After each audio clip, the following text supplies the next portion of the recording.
ماقبل چند جمعۃ المبارک سے حقوق العباد اور پھر اس کے اندر والدین کے حقوق کو بیان کیا جا رہا ہے۔ انشاءاللہ عز و جل آج ماں باپ کا حق ادا نہ کرنے کا انجام اس حوالے سے گفتگو ہوگی۔ اللہ عز و جل میری زبان پر کلمہ حق جاری فرمائے۔ رب تبارک و تعالی نے اپنی وحدانیت کا ذکر کرنے کے فوراً بعد والدین کے ساتھ حسن سلوک کا حکم ارشاد کرتے ہوئے ارشاد فرمایا، وَبِالْوَالِدَيْنِ إِحْسَانًا، اے لوگو والدین کے ساتھ حسن سلوک کے ساتھ پیش آؤ۔ والدین کے ساتھ حسن سلوک کرنے کا جو نبی کریم صلی اللہ علیہ وآلہ وسلم نے حکم دیا، رب تبارک و تعالی نے حکم دیا، آپ علیہ الصلاۃ والسلام نے مثالیں دے کر سمجھایا کہ حسن سلوک کے تقاضے یہ ہیں، والد کا مقام اور مرتبہ یہ ہے، اور والد کے ساتھ حسن سلوک کا انداز کیا ہونا چاہیے۔ اس حوالے سے ماقبل جمعۃ المبارک میں گفتگو ہوئی تھی۔ رب تبارک و تعالی نے اپنی وحدانیت کے فوراً بعد والدین کے ساتھ حسن سلوک کا تذکرہ اسی لیے کیا کہ اللہ عز و جل کو یہ معلوم تھا کہ لوگ والدین کی نافرمانی کریں گے، اس لیے کہ لوگوں کو والد کا مقام اور ماں کا مرتبہ معلوم نہیں ہے۔ رب تبارک و تعالی نے بڑی تاکید کے ساتھ حکم بیان فرمایا، آپ علیہ الصلاۃ والسلام نے مثالیں دے دے کر سمجھایا، والد اور والدہ دونوں کا مقام بیان فرمایا، لیکن اس کے باوجود لا علمی کی بنا پر آج بھی لوگ والدین کی نافرمانی کرتے ہیں، والدین کے ساتھ حسن سلوک کے ساتھ پیش نہیں آتے، بلکہ والدین کا مقام اور مرتبہ جو ہے اسی لوگ بھلا بیٹھے ہیں۔ حسن سلوک کرنا تو دور کی بات، والدین کے ساتھ جو سلوک کرنا تھا اس سے پہلے کے جو مراحل ہیں وہی بھول گئے۔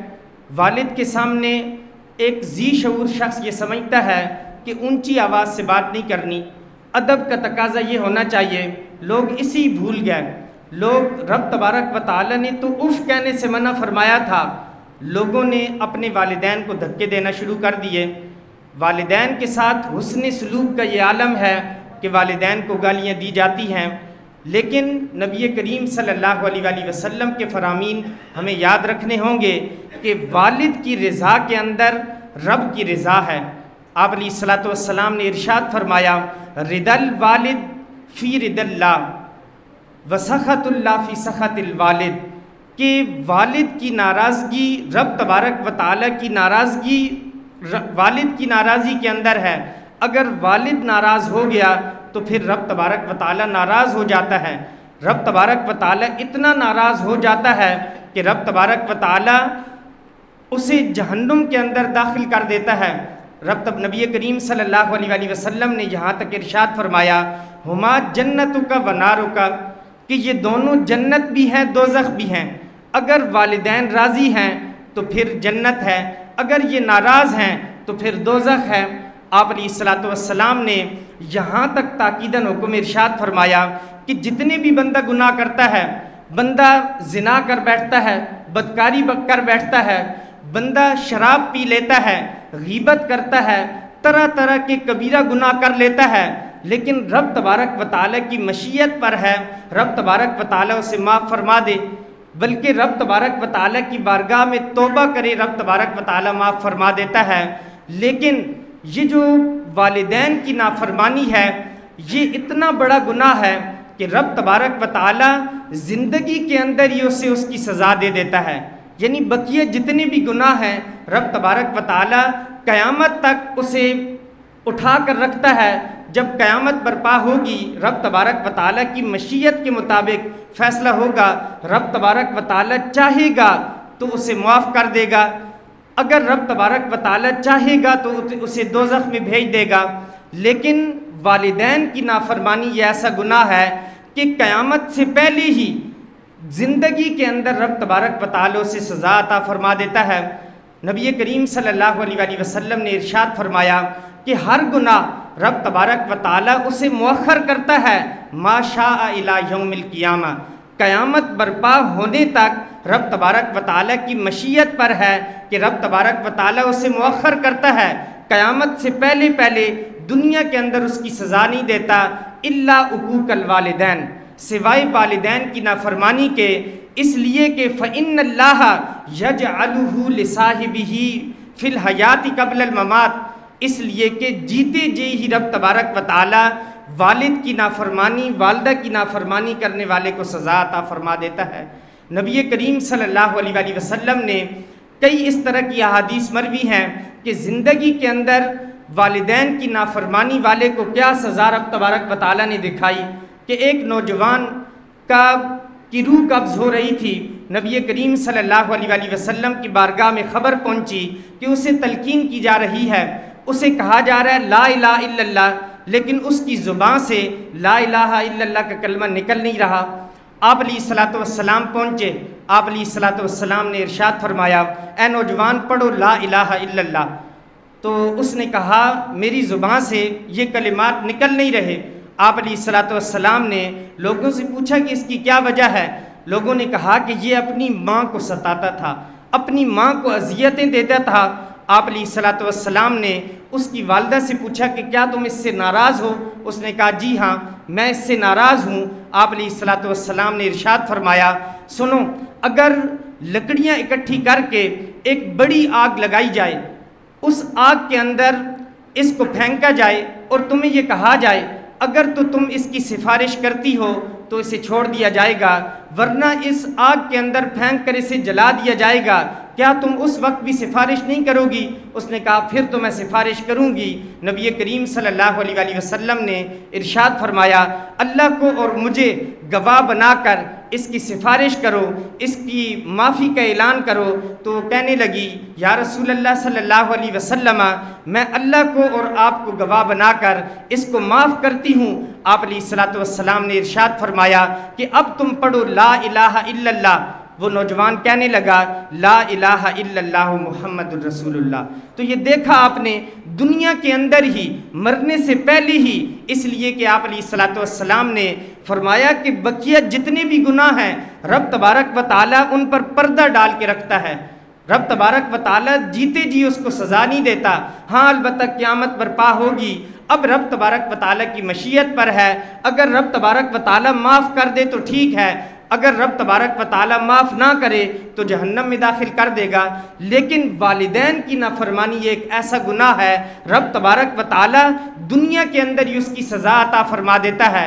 جب اس نوجوان نے کہا لا الہ الا اللہ تو آپ علیہ الصلوۃ والسلام نے ارشاد فرمایا الحمدللہ الذی انقذہ بی من النار، تمام حامدین کی تمام اوقات میں تمام تعریفیں اس رب تبارک و تعالیٰ کے لیے ہیں جس نے میرے وسیلے سے اس نوجوان سے جہنم سے اس نوجوان کو بچا لیا۔ اگر یہ میرا وسیلہ اسے نہ ملتا، اس کی روح اسی طرح نکل جاتی تو یہ جہنم کے اندر چلا جاتا۔ پھر یہی نہیں، جو والدین کا نافرمان ہوتا ہے جیتے جی بھی رب تبارک و تعالیٰ اسے سزا عطا فرماتا ہے، پھر جب قبر کے اندر جاتا ہے رب تبارک و تعالیٰ اسے قبر میں بھی سزا دیتا ہے۔ جب وہ قبر سے اٹھنے کے بعد جب معاملہ برزخ ختم ہو جاتا ہے، قیامت کے دن جب سب کو اٹھایا جائے گا میدان محشر کے اندر بھی رب تبارک و تعالیٰ اسے سزا عطا فرمائے گا۔ قبر کے اندر بھی نوجوان کو سزا ملی ہے، ایسی بھی کتابوں کے اندر روایات موجود ہیں۔ الترغیب کے اندر امام اصفہانی نے اور اسی طرح شرح الصدور کے اندر یہ روایت موجود ہے۔ حضرت سیدنا عوام رضی اللہ تعالیٰ عنہ یہ ایک مشہور امام گزرے ہیں، تبع تابعین میں سے ہیں، 148 ہجری میں ان کا انتقال ہوا ہے۔ یہ فرماتے ہیں کہ ایک محلے میں گیا نماز عصر کے بعد، وہاں ایک قبرستان تھا، میں قبرستان چلا گیا۔ جیسی عصر کے بعد کا وقت ہوا ایک قبر شق ہوئی، ایک شخص نکلا، اس کا سر گدھے کی طرح تھا، بقیہ جسم انسان کی طرح تھا۔ 3 مرتبہ اس نے گدھے کی سی آواز نکالی، 3 مرتبہ آواز نکالنے کے بعد قبر کے اندر چلا جاتا ہے۔ ایک عورت وہاں موجود ہوتی ہے، وہ مجھے کہتی ہے کہ فلاں جو بڑھیا ہے جو سود کاٹ رہی ہے اسے آپ جانتے ہیں؟ میں نے کہا کہ میں نہیں جانتا۔ وہ عورت کہنے لگی ابھی جو قبر شق ہوئی تھی اور آپ نے گدھے کی سی 3 آوازیں سنی، وہ جو قبر سے نکلنے والا شخص تھا، وہ جو جوان تھا، وہ اسی خاتون کا بیٹا ہے۔ جب وہ زندہ تھا وہ شراب پیتا تھا، جب بھی شراب پی کر آتا والدہ اس کو منع کرتی کہ کب تک تم یہ ناپاک چیز پیتے رہو گے، اب اس سلسلے کو ختم کرو۔ وہ نوجوان آگے سے چلا کر بولتا کہ اے والدہ، گدھے کی طرح تم آوازیں نہ نکالو۔ تو اس کا انتقال عصر کے وقت ہوا تھا۔ جب سے انتقال ہوا اس وقت سے آج تک نماز عصر کا وقت ہوتا ہے، اس کی قبر شک ہوتی ہے، یہ قبر سے نکلتا ہے، گدھے کی طرح 3 آوازیں نکالتا ہے۔ تو دیکھا آپ نے کہ والدہ کا نافرمان، والدین کا نافرمان دنیا کے اندر بھی سزا پاتا ہے، قبر میں جائے گا قبر بھی سزا، قبر کے اندر بھی اسے سزا ملے گی۔ پھر جب بروز قیامت میدان محشر لگے گا اس وقت بھی اسے سزا کا سامنا کرنا ہوگا۔ حدیث پاک کے اندر آتا ہے ایک شخص بڑا متقی پرہیزگار ہوگا، بڑا متقی پرہیزگار، لیکن اس کے سامنے پہاڑ جیسی نیکیاں ہوں گی۔ میدان محشر کے اندر ان نیکیوں کا وزن کیا جائے گا، جیسی نیکیوں کے پلڑے کو دیکھا جائے گا وہ پلڑا بھاری ہوگا۔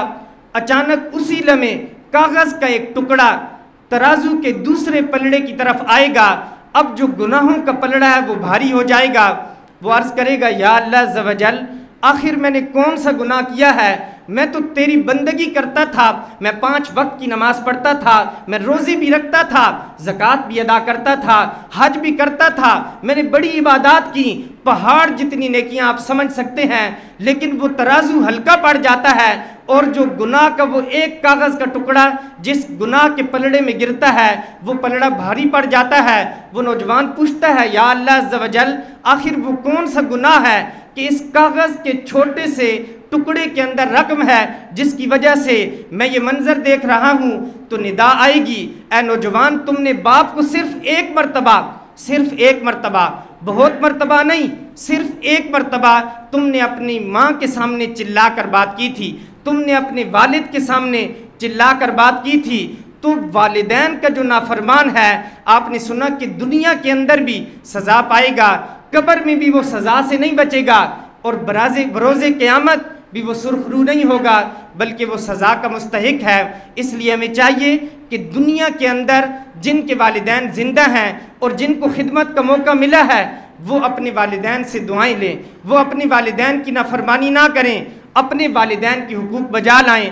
کہیں ایسا نہ ہو کہ آج ہم جس طرح اپنے والدین کے ساتھ کر رہے ہیں کل کو ہمارے بچے وہ بھی ہمارے ساتھ اسی طرح کریں۔ جب ہم اپنے بچوں کے سامنے اپنے والدین کے ساتھ برا سلوک کریں گے کل بچے ہمارے ساتھ یہی انداز اختیار کریں گے۔ اگر باپ کو دیکھیں گے کہ وہ اپنے باپ کو اولڈ ہاؤس میں لے کے جا رہا ہے کل تمہارے ساتھ بھی یہی معاملہ ہونا ہے۔ آپ علیہ الصلوۃ والسلام نے ارشاد فرمایا کما تدین و تدان، جیسا کرو گے ویسا بھرو گے، جیسی کرنی ویسی بھرنی، نہ مانے تو کر کے دیکھ، جنت بھی ہے دوزخ بھی ہے، نہ مانے تو مر کے دیکھ۔ فرمایا کما تدین و تدان، جیسا کرو گے ویسا بھرو گے۔ ایک نوجوان اٹھا، اس نے اپنے والد کو کندھے پر اٹھایا اور پہاڑ کی طرف روانہ ہوا، پہاڑ سے اپنے والد کو نیچے پھینکنے لگا۔ والد نے پوچھا کہ بیٹا تم کیا کرنے لگے ہو؟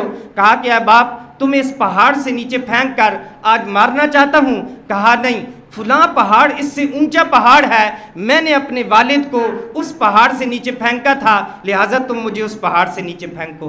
فرمایا کما تدین و تدان، جیسا کرو گے ویسا بھرو گے۔ ایک چھوٹا سا بیٹا تھا، والد کو دیکھتا کہ اس نے اپنے والد کا کمرہ علیحدہ کر لیا۔ جب وہ بڑھاپے کی عمر کو پہنچا تو جب کھانے کا وقت ہوتا ایک پلیٹ کے اندر کھانا دے کر اس بچے کے ہاتھ بھیج دیتے، وہ بچہ جا کر اپنے دادا کو کھانا پیش کرتا۔ یوں ہی سلسلہ چلتا رہا، ایک وقت آیا دادا کا انتقال ہو جاتا ہے۔